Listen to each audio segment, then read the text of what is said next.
Let's take a quick and high-level overview of the features and reports you get with Akixi 1000.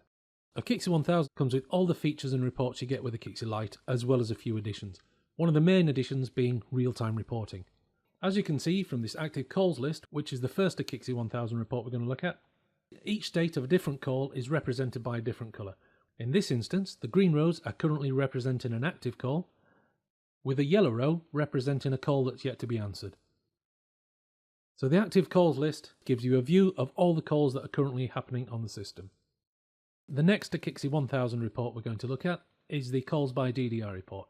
As you can see, we can also view this in real time, and it's given us that same information as active calls and calls that are waiting to be answered. So on the calls by DDI report, each row represents a DDI or DID currently on the system. You can then use this report to look at call statistics associated against a specific DDI or a range of DDIs.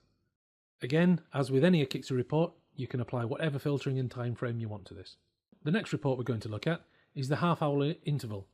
Although we covered this in Akixi Lite, an additional feature that Akixi 1000 brings is the ability to view a report as a chart. Depending on what information you're after, it's sometimes easier to see at a glance call information when displayed as a chart. This, for example, shows the call traffic patterns throughout a 24-hour period. So, moving on to probably the best recognisable report type, and that is the wallboard. Wallboards are probably the best real-time report to give you a snapshot regarding current call traffic. Moving on to the next Akixi 1000 report, and that is the extension list. Again, this is another great report to view in real time, with it showing that real-time status of extensions, as well as all the usual call statistics. You've also got the option of viewing in a BLF view. And Akixi gives you two options, horizontal or vertical. So you can play around with the views and get what you want out of it. Going back to the extension list as a detailed table view, you can see each row represents an extension, with information such as the name, and of course all the associated call statistics.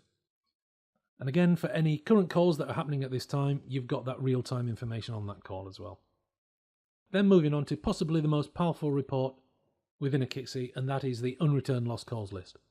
The way the unreturned lost calls list works is when a call is abandoned on the system, an abandoned call being when a caller has rung into the system and hung up before they've been answered, whether they got bored of waiting or what, I don't know.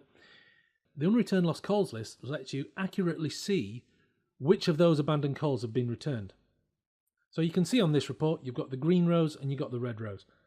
The red row represents an abandoned call where that caller has not been contacted.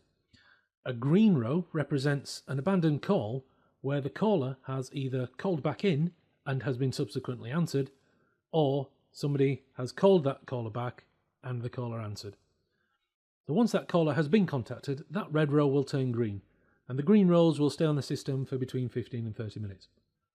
What makes the unreturned lost calls list that little bit more powerful is, as an Akixi supervisor, you can click on one of the red unreturned calls and just simply click to dial.